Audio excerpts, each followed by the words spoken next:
সহজ ভাষায় স্বাস্থ্য টিপসের জন্য এখনই সাবস্ক্রাইব করুন ডক্টর ম্যাডাম। ভাবুন তো, হঠাৎ একদিন ডাক্তার বললেন আপনার ডায়াবেটিস হয়েছে।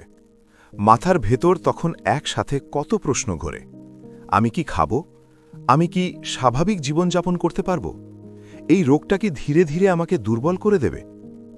আজ আমরা খুব শান্তভাবে, খুব সহজ ভাষায় বুঝে নেব ডায়াবেটিস নিয়ন্ত্রণের 5টি সবচেয়ে গুরুত্বপূর্ণ দিক। এই নির্দেশনাগুলো ইউকে এবং আন্তর্জাতিক স্বাস্থ্য সংস্থার গাইডলাইন অনুযায়ী তৈরি, যাতে আপনি ভয়ের বদলে স্পষ্ট ধারণা পান। এই স্ক্রিপ্টটি লিখেছেন এবং রিভিউ করেছেন doctor Shreyasi Chatterjee, MRCP UK, medicine specialist, diabetes and hormone specialist. তথ্য সংগ্রহ করা হয়েছে Mayo clinic, Cleveland clinic, NHS UK এবং অন্যান্য বিশ্বস্ত মেডিকেল সোর্স থেকে। শুরু করার আগে অনুরোধ, এই চ্যানেলটি সাবস্ক্রাইব করুন যেন প্রতিদিন সহজ ভাষায় বিজ্ঞান ভিত্তিক ডাক্তার রিভিউ করা স্বাস্থ্য তথ্য আপনার কাছে পৌঁছায়। চলুন শুরু করি সবচেয়ে গুরুত্বপূর্ণ জায়গা থেকে, খাবার। স্বাস্থ্যকর খাদ্যাভ্যাস।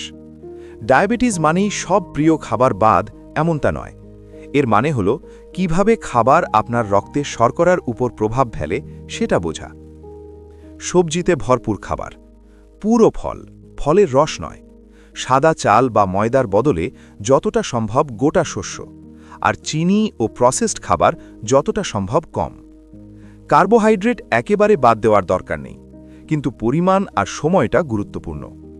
এই কারণেই অনেকের জন্য একজন ডায়েটিশিয়ানের সাহায্য নেওয়া খুব উপকারী হয়, যিনি আপনার জীবনযাপন আর সংস্কৃতির সাথে মিলিয়ে খাবারের পরিকল্পনা করতে পারেন। এবার আসি শরীরচর্চায়। নিয়মিত শারীরিক ব্যায়াম। ব্যায়াম ইনসুলিনকে আরও ভালোভাবে কাজ করতে সাহায্য করে। এর ফলে রক্তে শর্করার মাত্রা স্বাভাবিকের দিকে আসে। সাধারণভাবে সপ্তাহে প্রায় 150 মিনিট মাঝারি মাত্রার ব্যায়াম করার পরামর্শ দেওয়া হয়।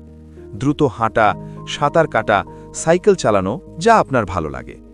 ভাবুন, ব্যায়াম হলো এক ধরনের ঔষধ, যা শুধু সুগার কমায় না, মন ভালো রাখে, ঘুম ভালো করে আর আত্মবিশ্বাস বাড়ায়। এখন আসি ওজনের কথায়, খুব সংবেদনশীল একটা বিষয়। ওজন নিয়ন্ত্রণ। যদি ওজন বেশি থাকে তাহলে সামান্য ওজন কমালেই রক্তে শর্করা অনেক ভালোভাবে নিয়ন্ত্রণে আসে। শুধু 5 থেকে 10% ওজন কমানো বড় পরিবর্তন আনতে পারে।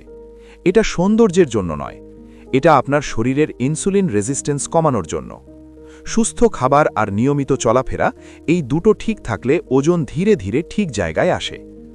এবার আসি চিকিৎসার গুরুত্বপূর্ণ অংশে, ওষুধ এবং নিয়মিত পরীক্ষা। ডায়াবেটিস ইচ্ছাশক্তির অভাব নয়, এটি একটি মেডিকেল কন্ডিশন। অনেকেরই ওষুধ দরকার হয়, যেমন মেটফরমিন বা কখনো ইনসুলিন।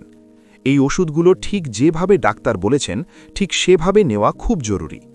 রক্তে শর্করা নিয়মিত মাপা, HbA1c, রক্তচাপ আর কোলেস্টেরল পরীক্ষা, এসব আমাদের পুরো শরীরকে নিরাপদ রাখতে সাহায্য করে, শুধু সুগার নয়। সবশেষে আসে এমন কিছু বিষয় যেগুলো প্রায়ই আমরা গুরুত্ব দিই না: ঝুঁকি কমানো আর মানসিক সহায়তা।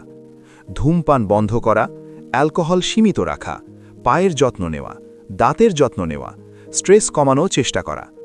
এই ছোট ছোট অভ্যাসগুলো ভবিষ্যতে চোখ, কিডনি, স্নায়ু আর হার্টকে বড় সমস্যার হাত থেকে বাঁচায়।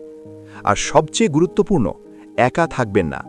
পরিবার, বন্ধু, সাপোর্ট গ্রুপ বা আপনার ডায়াবেটিস কেয়ার টিম, কথা বলুন, সাহায্য নিন। এনএইচএস এবং ডায়াবেটিস ইউকের মতো সংস্থাগুলো ডায়াবেটিস নিয়ে বিস্তারিত এবং নির্ভরযোগ্য সহায়তা দিয়ে থাকে। চলুন সবকিছু একসাথে মনে রাখি। ডায়াবেটিস নিয়ন্ত্রণ মানে নিখুঁত হওয়া নয়, মানেই হল এই 5টি জায়গায় নিয়মিত মনোযোগ দেওয়া: খাবার, চলাফেরা, ওজন, ওষুধ এবং পরীক্ষা, আর ঝুঁকি কমানো আর মানসিক যত্ন। আপনি একা নন, ঠিক জ্ঞান আর নিয়মিত যত্ন থাকলে ডায়াবেটিস নিয়ন্ত্রণে রাখা সম্ভব। এই স্ক্রিপ্টটি লিখেছেন এবং রিভিউ করেছেন doctor Shreyasi Chatterjee, MRCP UK, medicine specialist, diabetes and hormone specialist. তথ্য সংগ্রহ করা হয়েছে Mayo clinic, Cleveland clinic, NHS UK এবং অন্যান্য বিশ্বস্ত মেডিকেল সোর্স থেকে। এই ভিডিওটি যদি আপনার উপকারে আসে, দয়া করে সাবস্ক্রাইব করুন এবং শেয়ার করুন, কারণ সচেতনতা থেকেই শুরু হয় সুস্থতার পথ।